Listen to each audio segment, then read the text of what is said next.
तुम लोगों ने मकान का किराया न दिया तो 2 दिन में घर खाली करना होगा। मकान मालिक हर रोज किराया लेने आ जाता, तमाशा करता। 5 बेटियों की माँ गुर्बत की मारी हर रोज एक नया बहाना सुनाती मकान मालिक को। दीपा, उसका पति नरेश और उनकी 5 बेटियां। गरीबी का यह हाल था, कोई अपना मुंह न लगाता। बेटा कोई था नहीं, बेटियां थी बस। सास ने दीपा को और अपने बेटे को धक्के देकर घर से बाहर निकाल दिया। अपनी बेटियां लो और चले जाओ यहां से। नरेश अपनी बेटियों को बहुत चाहता था। वो धन्यवाद करता था उस ईश्वर का कि बेटियां ही काफी है। दीपा की लाडली सी राजकुमारियां माँ की जान थी। नरेश ने बेटियों को लिया और चल दिया जमाने की ठोकरों की तरफ। भाई समझते थे बेटियों का बोझ कहीं हम पर ना पड़ जाए। नरेश खुद साइकिल पर फेरी लगाता कि ऐसा ना हो उसकी गरीबी कहीं हमको खा जाए, क्योंकि अपनों ने तो मुंह मोड़ लिया था। बेटियों को लिए वो घर की तलाश करने लगा, लेकिन महंगाई के इस दौर में 300 रुपये कमाने वाला व्यक्ति भला कहां से किराए के घर पर रह सकता था। घर का किराया, बिजली, गैस, पानी का खर्चा, 5 बेटियां, खुद नरेश और दीपा। नरेश का एक दोस्त था जो कपड़े की झुग्गी बनाकर रहता था। उसने कहा, छोड़ किराए का घर, हमारे साथ आ जा। 2000 रुपये का कपड़ा मिलेगा, एक झुग्गी बना ले, वहां गुजारा कर। नरेश जानता था कि उसमें तो बस इतनी ही हिम्मत है कि वो मुश्किल से रोटी पूरी कर सकता है। नरेश ने बेटियों को लिया, चला गया एक दूर दराज इलाके में। यहाँ उसने एक कपड़े की झुग्गी बनाई और बसेरा किया। उसकी गरीबी और बेटियों की वजह से सब मुंह मोड़ गए थे। दीपा अपनी बेटियों को लिए उस कपड़े के मकान में बैठी थी। बड़ी बेटी जो अभी 10 साल की थी, उसने सवाल किया, ममा क्या अब हम यूं ही सारी जिंदगी ऐसे घर में रहेंगे? हम चाचा और दादी लोगों की तरह बड़े घर में नहीं रहेंगे क्या? माँ ने बेटी के सर पर हाथ रखा। मेरी बच्ची हो, तुम स्कूल जाओगी ना, दिल लगाकर पढ़ो, और जब तुम बड़ी होकर डॉक्टर और वकील बन जाओगी ना, तो हम भी बड़े घर में रहेंगे। दीपा बेटियों को समझाती रहती। नरेश साइकिल पर जाता, कभी 200 तो कभी 300 की दिहाड़ी लगा कर आता, और कभी पूरा दिन घूमकर खाली हाथ वापस लौट आता। भूख और गरीबी के दिन थे, बुरे हालात थे। दीपा ने नरेश से कहा, मैं चाहती हूं मेरी बेटियां स्कूल जाए, पढ़े लिखे। नरेश ने दीपा की आंखों में देखा। कहती तो तुम ठीक हो, लेकिन पैसे कहां से आएंगे?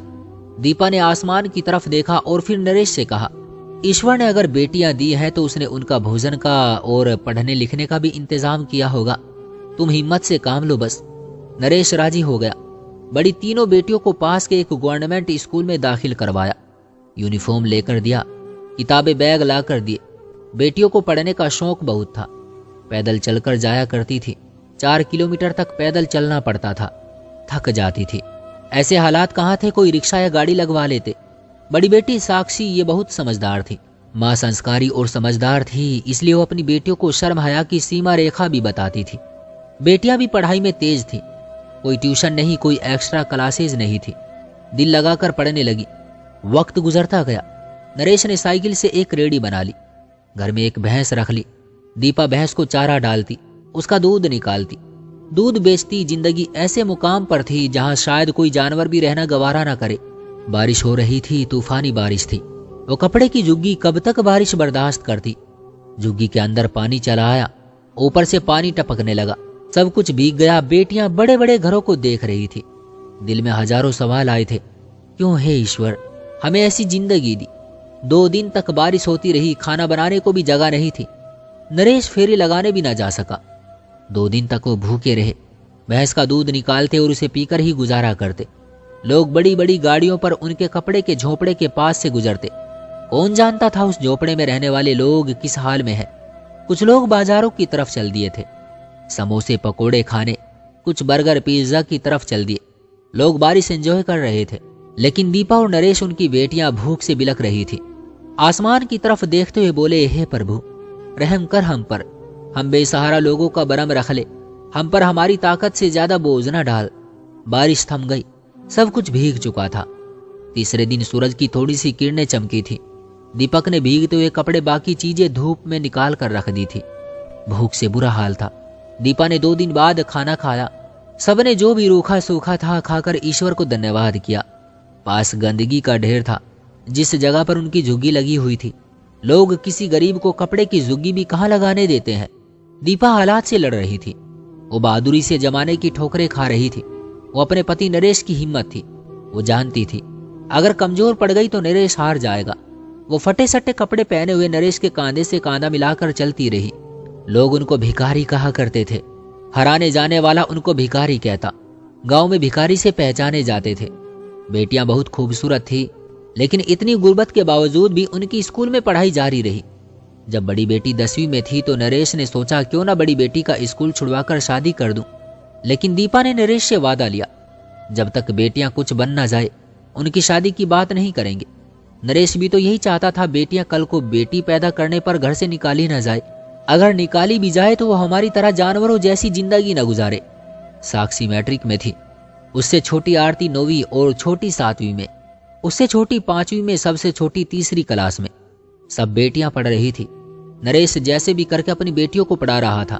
दीपा ने 2 भैंस और रख ली। उनका दूध बेचती गुजारा करती। कभी खाने के पैसे होते, कभी भूखे सो जाते। नरेश के सगे बहन भाई 10 साल गुजर गए। उन्होंने कभी हाल तक न पूछा था। कहाँ गया नरेश बेटियों को लेकर, कहाँ धक्के खा रहा है, जिंदा भी है या मर गया। हकीकत भी तो यही है, भला किसी गरीब का भी कोई बनता है। नरेश को गांव वालों ने कहा, तुम गांव की नालियां साफ कर दिया करो, हम तुमको महीने का 4000 दिया करेंगे। नरेश बहुत खुश हुआ।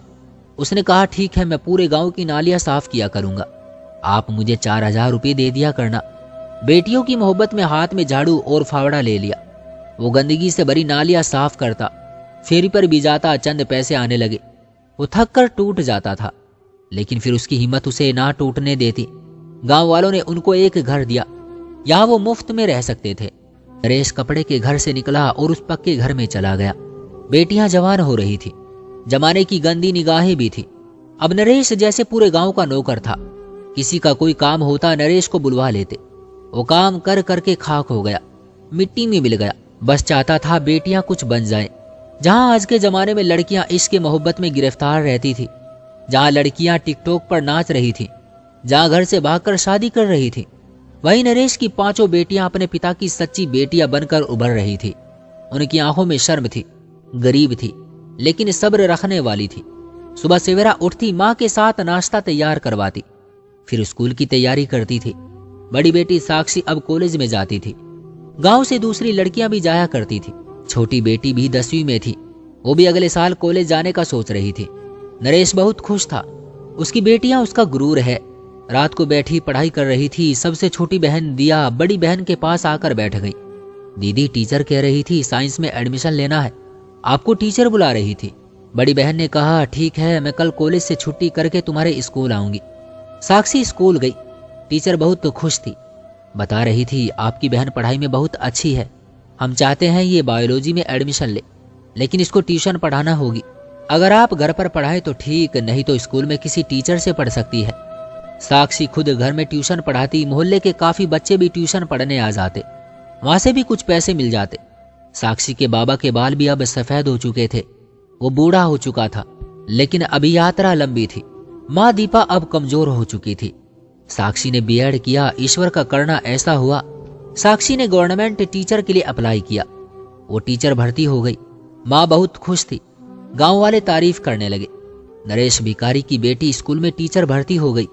माँ ईश्वर को याद करके रोने लगी। नरेश बूढ़ा बाप साक्षी को सीने से लगाकर रोने लगा, मेरी बच्ची, मेरी जान, परमात्मा तुम्हारे नसीब अच्छे करे। साक्षी की तनख्वाह 40,000 लगी थी। ऊपर वाले की करनी छोटी बहन आरती ने पुलिस भर्ती में अप्लाई किया, वो भी पुलिस में भर्ती हो गई। नरेश भिखारी की दूसरी बेटी पुलिस में चली गई। नरेश भिखारी को गांव वाले शाबाशी देते, बहुत अच्छी बेटियां हैं तुम्हारी। एक बेटी स्कूल टीचर थी, छोटी पुलिस में। माँ बाप बहुत खुश थे। तीसरी छोटी बहन ने साक्षी से कहा, दीदी मुझे वकालत का कोर्स करना है, मुझे एडमिशन लेकर दो ना। साक्षी ने पहले कहा, वकालत बहुत महंगा कोर्स है, कुछ और कर लो, लेकिन छोटी ने जिद की वो वकील ही बनेगी। साक्षी ने माँ बाबा से बात करके नेहा को वकालत में दाखिल करवा दिया। नेहा वकालत पढ़ने लगी। बाप अब बहुत बूढ़ा हो चुका था, ऐनक लग चुकी थी, नजर काफी कमजोर हो चुकी थी। नेहा से छोटी आर्मी में भर्ती हुई। उससे छोटी दिया मेडिकल में डॉक्टर बन रही थी। वक्त गुजरता गया। एक वक्त आया, नरेश भिखारी की बड़ी बेटी टीचर, छोटी पुलिस में, उससे छोटी वकील, उससे छोटी आर्मी में, सबसे छोटी डॉक्टर बन गई थी। महीने में लाखों रुपये कमाने लगे। गांव छोड़ा, शहर में जाकर एक बंगला खरीदा। नरेश भिखारी के घर के बाहर तख्ती लगी थी, चौधरी नरेश हाउस। माँ अपनी बेटियों के लिए प्रार्थना करती, शर्म हया वाली थी। उन्होंने घर से भाग जाना मोहब्बत के नाम गवारा ना किया। उन्होंने टिकटॉक पर नाचना अच्छा ना समझा। साक्षी की शादी एक प्रोफेसर से हुई जो एक यूनिवर्सिटी में लेक्चरर था। छोटी बेटी की शादी एक इंस्पेक्टर से हुई थी। छोटी वकालत के बाद एक जज की पत्नी बनी। उससे छोटी ब्रिगेडियर की हमसफर और सबसे छोटी एक डॉक्टर की हमसफर। अब बेटियां बड़ी बड़ी गाड़ियों में घूमती थी। बड़े बड़े घर थे। हाँ, जब नरेश के भाई बहनों को पता चला था नरेश की बेटियां पढ़ लिख कर एक मुकाम पर पहुंच गई है तो नरेश के भाई अपनी करनी पर बहुत शर्मिंदा हुए और हाथ जोड़कर माफी भी मांगी। नरेश ने कहा, भाई जो मेरी बेटियां चाहेगी वही होगा।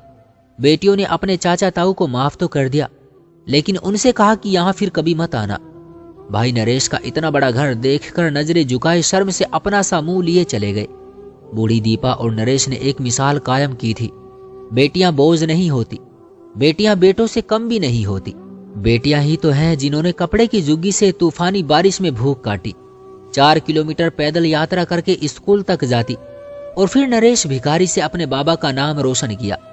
नरेश से चौधरी नरेश बना दिया।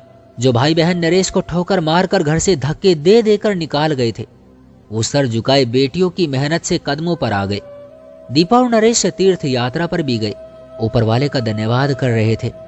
दोस्तों, यूं आज मेरी कलम से एक और कहानी पूरी हुई। क्या कहना है आपका इस कहानी के बारे में? कमेंट करके हमें जरूर बताएं। वीडियो को लाइक करके चैनल को सब्सक्राइब कर लीजिए। मुझे दीजिए अगली वीडियो तक इजाजत। तब तक के लिए धन्यवाद।